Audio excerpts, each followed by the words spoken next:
ഇത് 2016 കേസ് കൊടുത്ത പദ്ധതിയാണ്. 30 കോടി രൂപയുടെ പദ്ധതിയാണ്. അതെങ്ങനെ എഴഞ്ഞു പോയി. 2021 ആയപ്പോ വീണ്ടും 255 കോടി രൂപയുടെ എസ്റ്റിമേറ്റ് ആയി. അത് കഴിഞ്ഞിട്ട് അതിന്റെ അലൈൻമെന്റ് മാറ്റം വേണമെന്ന് പറഞ്ഞു. അലൈൻമെന്റ് മാറ്റത്തിന്റെ ചർച്ച പോയി. പിന്നെ ഒരു പുതിയ ഡിസൈൻ വേണമെന്നായി. ഇത് 5-6 കൊല്ലം കഴിഞ്ഞിട്ടാണ് ഒരു പുതിയ ഡിസൈൻ കൊടുത്തു. അപ്പോൾ ആ ഡിസൈൻ പ്രായോഗികമല്ല എന്ന് കിഫ്ബി പറഞ്ഞു. 7 കൊല്ലമായി അപ്പോഴേക്കും. പിന്നെ പുതിയ അലൈൻമെന്റിനെ കുറിച്ചായി.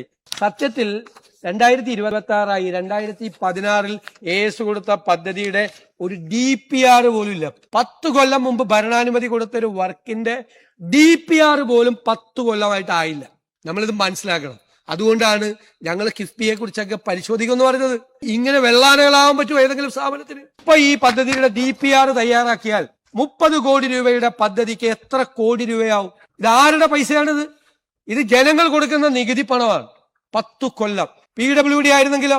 ഞാൻ പറഞ്ഞിട്ടുണ്ടല്ലോ ഇതിനു മുമ്പ് നിയമസഭയിൽ, അങ്ങ് ഇതിനു മുമ്പുള്ള പൊതുമരാമത്ത് മന്ത്രിയല്ലേ, PWDക്കാണ് അങ്ങനെ ഒരു വർക്ക് കൊടുക്കുന്നെങ്കിലോ നമ്മൾ MLA കൂടി ഒന്ന് ശ്രദ്ധിച്ചാൽ, അതിന്റെ AS-ഉം TS-ഉം മേടിച്ചാൽ, അത്യാവശ്യം പോസ്റ്റും പരിപാടിയൊക്കെ ഒന്ന് മാറ്റിയിട്ട് കാര്യം ചെയ്തു കഴിഞ്ഞാൽ വേണമെങ്കിൽ ആ സീസണിൽ തന്നെ ഡിസംബർ 1 തീയതി തൊട്ട് മാർച്ച് 31 വരെയുള്ള സീസണിൽ തീർക്കാം. മാക്സിമം പോയാൽ പിറ്റേ വർഷം, അല്ലേ?